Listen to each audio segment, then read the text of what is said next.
اگر دنیا کے اندر سب سے ذلیل اور رسوا قوم کوئی ہے، اگر دنیا کے اندر سب سے پریشان حال قوم کوئی ہے، باللہ من الشیطان الرجیم، بسم اللہ الرحمن الرحیم، لئن شکرتم لأزیدنکم ولئن کفرتم من عذابی لشدید۔ وقال النبی صلی اللہ علیہ وسلم خیر الحدیث کتاب اللہ او کما قال علیہ الصلاۃ والسلام۔ انداز بیاں گرچہ بہت شوق نہیں ہے، انداز بیاں گرچہ بہت شوق نہیں ہے، شاید کہ تیرے دل میں اتر جائے میری بات۔ میرے محترم عزیز ساتھیوں،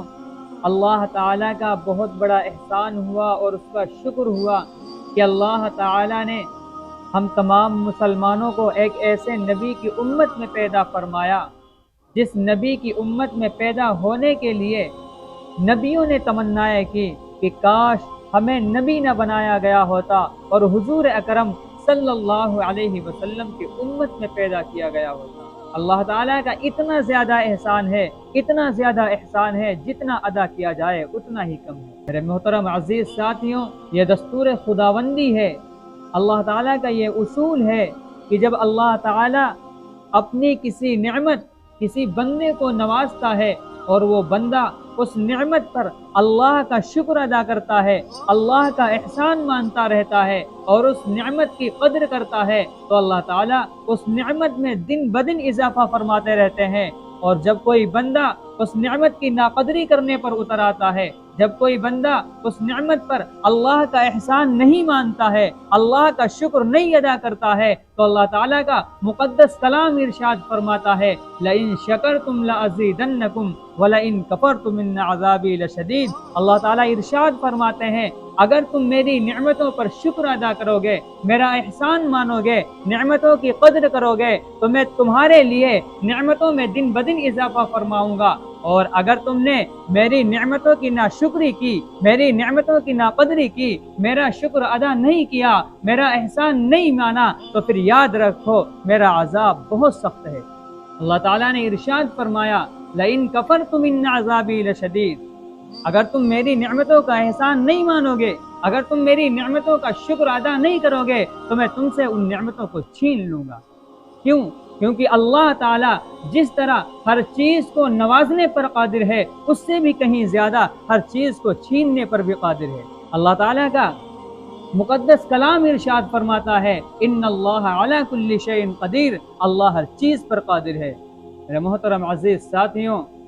اسی طرح اللہ تعالیٰ نے ہم تمام لوگوں کو قرآن عطا فرمائی، نبی صلی اللہ علیہ وسلم کی تعلیم عطا فرمائی، آپ علیہ الصلاۃ والسلام کی جیتی جاگتی زندگی عطا فرمائی، آپ کی شریعت عطا فرمائی۔ یہ قرآن، یہ نبی کی تعلیم، یہ نبی کی شریعت کوئی معمولی چیز نہیں ہے میرے دوستوں، یہ کوئی معمولی چیز نہیں ہے، یہ وہ نسبتیں ہیں جس کے ساتھ جڑ جایا کرتی ہیں، وہ ہمیشہ کے لیے دنیا میں بھی قابل احترام بن جاتا ہے اور آخرت میں بھی قابل احترام بن جاتا ہے۔ میرے محترم عزیز ساتھیوں، میں آپ کو اگزامپل دیتا ہوں، ایک لکڑی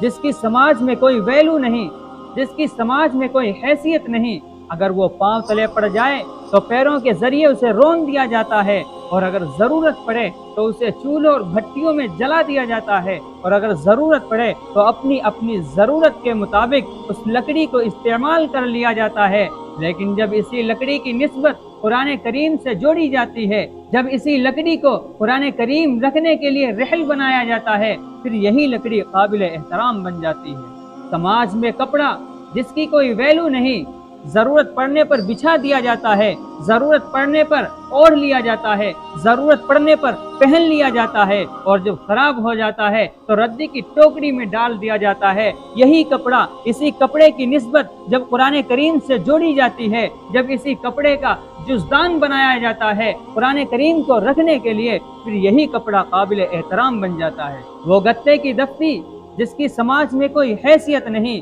کبھی راستوں میں پڑی نظر آتی ہے، کبھی کچڑوں میں پڑی نظر آتی ہے، کبھی نالیوں میں پڑی نظر آتی ہے، لیکن جب اسی دفتی کی نسبت قرآن کریم سے جوڑی جاتی ہے، قرآن کریم کی دونوں سائیڈوں میں دفتی لگا دی جاتی ہے، پھر وہی بے حیثیت دفتی قابل احترام بن جاتی ہے، پھر اسی دفتی کو بغیر وضو چھونا جائز نہیں ہوتا ہے۔ میرے دوستوں یہ قرآن کریم کی نسبت ہے، یہ قرآن کریم کی عظمت ہے، جس کے ساتھ جڑ جاتی ہے وہ ہمیشہ کے لیے قابل احترام بن جاتا ہے۔ اس لیے آپ دیکھیے قرآن کریم کی عظمت دیکھیے، قرآن کریم کی نسبت دیکھیے۔ مکہ پہلے صرف مکہ تھا، لیکن جب سے مکہ کی نسبت قرآن سے جڑی مکہ مکۃ المکرمہ بن گیا۔ مدینہ پہلے صرف یثرب تھا، لیکن جب سے مدینہ کی نسبت قرآن کریم سے جڑتی ہے مدینہ مدینۃ المنورہ بن جاتا ہے۔ اور اگر اس سے آگے میں کہوں تو میرا کہنا بے معنی اور بے جا نہیں ہوگا۔ محمد صلی اللہ علیہ وسلم نے 40 سال تک اپنی زندگی سماج میں گزاری، 40 سال تک آپ سماج میں صرف محمد تھے، لیکن جب سے آپ کی نسبت قرآن کریم سے جڑتی ہے آپ سماج میں محمد سے محمد الرسول اللہ صلی اللہ علیہ وسلم بن جاتے ہیں۔ میرے دوستوں یہ قرآن کریم کی نسبت ہے، یہ قرآن کریم کی برکت ہے، یہ قرآن کریم کی عظمت ہے، جس کے ساتھ جڑ جاتی ہے وہ ہمیشہ کے لیے کامیاب ہو جاتا ہے اور ہمیشہ کے لیے قابل احترام بن جاتا ہے۔ جب تک ہم مسلمانوں کی نسبت قرآن کریم سے جڑی رہی، جب تک ہم مسلمان قرآن کریم کو پڑھتے رہے، قرآن کریم سے سچی محبت کرتے رہے، اس وقت تک ہم مسلمانوں کا رعب و دبدبہ ہوا کرتا تھا، ہماری عزتیں ہوا کرتی تھی، ہماری حکومتیں ہوا کرتی تھی، لوگوں کے اوپر ہمارا غلبہ ہوا کرتا تھا، لوگ ہمارا احترام کیا کرتے تھے۔ لیکن جب سے ہم مسلمانوں نے قرآن سے دوری بنائی ہے، جب سے ہم مسلمانوں نے قرآن کو پڑھنے کے بجائے، قرآن کو سمجھنے کے بجائے اس کو طاق میں سجانے کا ایک نسخہ سمجھنے لگے ہیں، جب سے ہم مسلمان قرآن کو صرف اور صرف برکت کی ایک کتاب سمجھنے لگے ہیں، میرے دوستو نتیجہ نکل کر سامنے آ گیا ہے۔ آج حال یہ ہے کہ اگر دنیا کے اندر سب سے مظلوم قوم کوئی ہے، اگر دنیا کے اندر سب سے ذلیل اور رسوا قوم کوئی ہے، اگر دنیا کے اندر سب سے پریشان حال قوم کوئی ہے، اگر کسی کی عزتیں اچھالی جاتی ہے، اگر کسی کو مارا اور دھمکایا جاتا ہے، اگر کسی کو دیش کا غدار کہا جاتا ہے، اگر کسی کی بہن بیٹیوں کی آبرو اور عزت محفوظ نہیں ہے، اگر کسی کی جان کی آبرو محفوظ نہیں ہے، اگر کسی کے مال کی آبرو محفوظ نہیں ہے، اگر کسی کی مساجد، کسی کے مراکز، کسی کے مدارس کی آبرو محفوظ نہیں ہے، تو وہ قوم صرف اور صرف مسلمان قوم ہے۔ میرے دوستو اس کی وجہ کیا ہے؟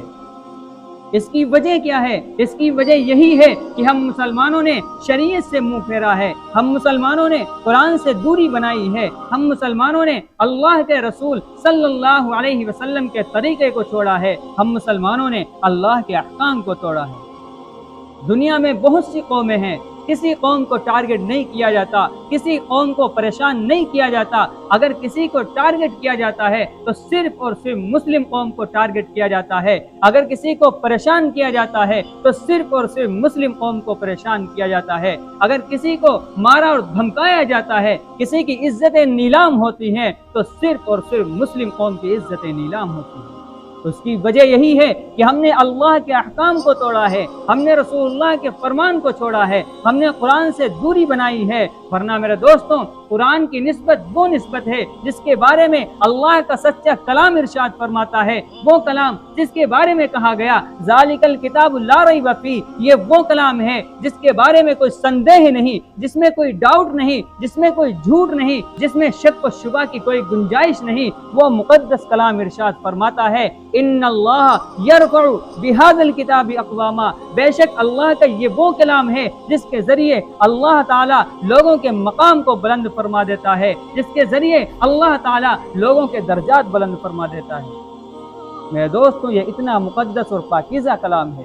لیکن افسوس صد افسوس کہ آج ہم مسلمانوں نے اس کلام کو چھوڑ کر، مقدس اور بابرکت قرآن کو چھوڑ کر غیروں کے طریقے کو اپنانا شروع کر دیا ہے۔ غیروں کے طریقے میں ہم نے کامیابی سمجھ رکھی ہے، جن طریقوں پر اللہ اس کے رسول نے لعنت بھیجی ہے، جن کے طریقوں میں صرف اور صرف گمراہی ہے، جن کے طریقوں میں صرف اور صرف بربادی ہے، آج ان طریقوں کو ہم نے اپنا آئیڈیل سمجھ رکھا ہے، آج ان طریقوں کے اندر ہم کامیابی تلاش کرتے ہیں۔ نہیں میرے دوستوں، غیروں کے طریقے کے اندر کامیابی کامیابی ہرگز نہیں ہے، غیروں کے طریقے کے اندر ذرہ برابر کامیابی نہیں ہے۔ اگر صحیح معنوں میں تم کامیاب ہونا چاہتے ہو، اگر تم چاہتے ہو کہ تم دنیا کے اندر بھی کامیاب ہو جاؤ، آخرت کے اندر بھی کامیاب ہو جاؤ، تو اللہ کے رسول صلی اللہ علیہ وسلم کے طریقے کو اپنانا شروع کر دو، قرآن کو پڑھنا شروع کر دو، اللہ کے احکام کو پورا کرنا شروع کر دو۔ انشاءاللہ ثم انشاءاللہ تم دنیا میں بھی کامیاب ہو جاؤ گے اور آخرت میں بھی کامیاب ہو جاؤ گے۔ اللہ تعالی